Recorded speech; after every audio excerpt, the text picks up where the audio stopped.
Only 11 years after Columbus discovered America, an indigenous leader and his followers rose up against the invading Spaniards, making him the first rebel of the Americas.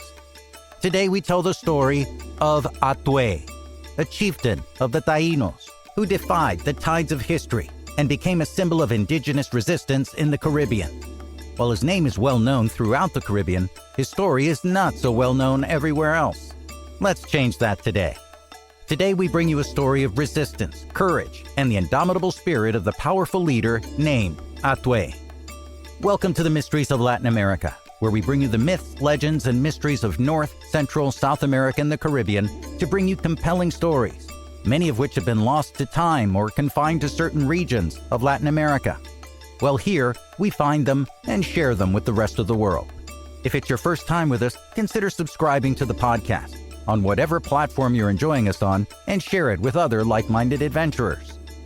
My name is Andrew Colon, and I'll be your guide as we take a trip to the Caribbean and to the 16th century, where the clash of civilizations reshaped the destiny of indigenous people forever, and one man stood out prominently in those clashes. His name was Hatuey. Our journey begins on the island of Hispaniola, what we know as the island that is home to present-day Haiti and the Dominican Republic. But that's what we call those countries now. Back over 500 years ago, the Dominican Republic was called Quisqueya by the Lucayans, and Haiti was called Haiti by the Caribs. Quisqueya means mother of all lands, and Haiti means land of high mountains, and you can still hear those names today. The island was inhabited by Tainos, Caribs, Lucayans, and the island of Cuba, which figures prominently in our story, was also home to indigenous Tainos, Siboneyes, and Guanahatabeyes, along with other indigenous groups. These ethnicities shared a common origin, though. They had interactions with or were subgroups of the Arawak indigenous group, and they had similar cultural traits. In the case of Hatuey, he was a cacique, or chieftain, and leader of the Tainos, the dominant group where he lived and ruled in the Guajaba region of the island. In 1503, and only 11 years after the arrival of Columbus, in the name of a very young Spanish crown, Spanish governor Nicolás de Ovando issued a brutal order to his armies to suppress resistance to the Spanish in the Jaragua region of Hispaniola. The Taino people there were rebelling against the harsh treatment and forced labor imposed by the Spanish. Ovando ordered his troops to suppress the rebellion and kill the indigenous chieftains and leaders there, leading to a violent and devastating genocide where hundreds of leaders and inhabitants were killed.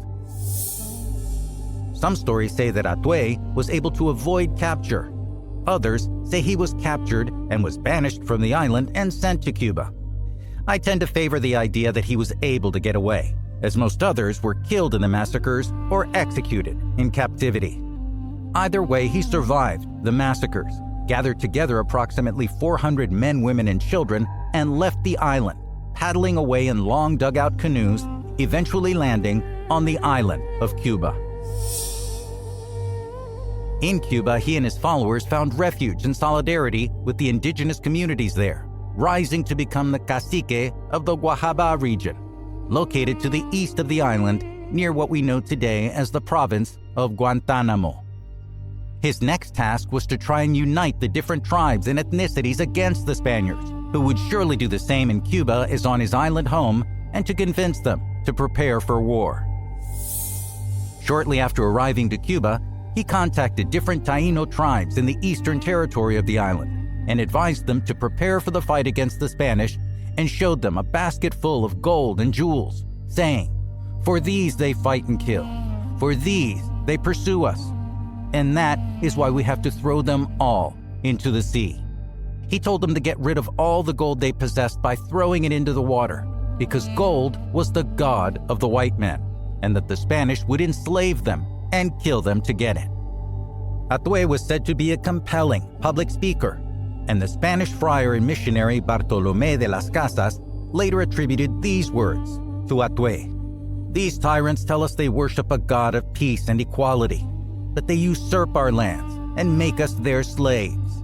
They speak to us of an immortal soul and its eternal rewards and punishments, but they steal our belongings, seduce our women, and violate our daughters. Unable to match us in courage, these cowards cover themselves with iron that our weapons cannot break.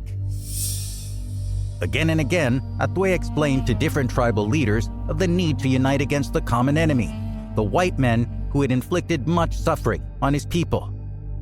But the Tainos of eastern and central Cuba could not believe Hatuey's dreadful message, and only a few joined him. It would be said later that for all the military and technological might of the Spaniards, it was the inability to rally all indigenous groups together which was the determining factor in winning or losing. In 1511, the Spanish conquistador Diego Velázquez departed from Hispaniola to conquer and colonize Cuba. Among his soldiers was Hernán Cortés, who would later be responsible for the conquest of Mexico. That same year, upon the arrival of Lieutenant Governor Diego Velázquez, he was told that Hatuey, by this point, ruled over half of Cuba, making him their prime target. By 1512, Velázquez attacked the indigenous insurgents who rebelled against the Spaniards, and they retreated into the jungles, relying on surprise war tactics to fight. Leading the tribes settled in Baracoa, Cuba, Hatuey led a valiant guerrilla-style surprise attack against the Spaniards, ordering his men to divide into small groups and ambush them using spears, sticks, stones, and arrows, and then to disperse to the hills where they regrouped for the next assault. For months, Hatuey's tactics kept the Spaniards on the defensive, afraid to leave their fortress. But the conquistadors fought back with firearms, crossbows, tracking dogs, and armor. And once they figured out the indigenous warriors' tactics, they gradually eradicated each of the rebel groups one by one, relying on overwhelming technological superiority. The rebel groups were gradually eliminated until, through the torture of prisoners to make them reveal the chief's hiding place, in early 1512, they managed to capture Hatuey. On February 12, 1512, Hatuey was found guilty of the crimes of resisting servitude and heresy by refusing to accept the Catholic religion. He was sentenced to die by burning at the stake, a punishment reserved for the vilest of criminals. After the pyre was prepared and the fire was about to be lit, the following exchange happened between the Catholic priest, Father Olmedo, and the condemned chieftain Hatuey, as he tried to convert the chief and baptize him, but not to save him from execution, but to save his soul from the flames of hell. Do you accept Christianity? And do the Spaniards also go to heaven? Well, yes, the good ones do. I do not want to go there, but to hell, not to be where they are and not to see such cruel people. And then he spit at the priest. He chose eternal damnation over sharing paradise with those responsible for his people's suffering. After saying these words, the pyre was lit. Chief Hatuey died, consumed by the flames. But until his last breath, he remained steadfast in his resistance, cursing the Spaniards until he could no longer speak. Later, Spanish colonizers massacred almost the entire indigenous population of Cuba, and what their swords didn't accomplish, their diseases did. They then replaced their workforce with African slaves. History proved the reason for Hatuey's rebellion.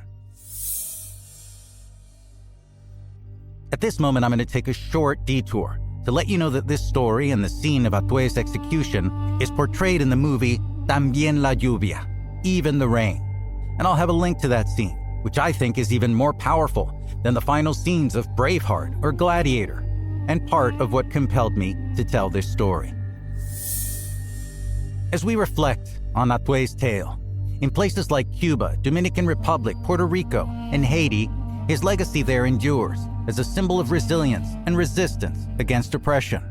His name lives on in the hearts and minds of those who remember the sacrifices made in the name of preserving culture and identity. And for this, he is remembered as the first rebel of all the Americas. Now, as a child of the Caribbean, I've heard bits and pieces of this legend over the years. But after falling down the rabbit hole of Caribbean history, folklore, and legends, I knew I had to tell this story on this episode of the Mysteries of Latin America podcast. If you're like the growing group of subscribers and followers of the podcast, consider sharing the podcast from wherever you're hearing it right now. There's a link in there somewhere to copy and paste on your favorite social media.